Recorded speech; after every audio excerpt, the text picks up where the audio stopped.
நானும் உங்களை மாதிரி தான் இருந்தேன். ஒரு நாள் திடீர்னு நெஞ்ச பிடிச்சிட்டு உக்காந்துட்டேன். ஐயோ அம்மானு கத்துனேன், யாருமே வரலையே. ஐயோ சாக போறேன்னு நினைக்கும் போது திடீர்னு ஒரு ஏஞ்சல் வந்துச்சு. அந்த ஏஞ்சல் என்ன தூக்கி கொண்டு ஆஸ்பத்திரியில போட்டுச்சு. அதுக்கு அப்புறம் நான் பழச்சுக்கிட்டேன். கொஞ்ச நேரம் கழிச்சு பார்த்தா அந்த ஏஞ்சல் கொஞ்சம் கொஞ்சமா மனுஷனா மாறிச்சு. அது மனுஷன்தான்.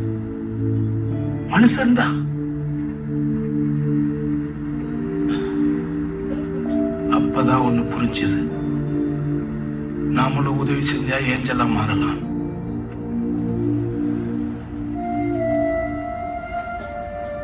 கண்ணு முன்னால கை நீட்டி ஒருத்த உதவின்னு கேட்கா.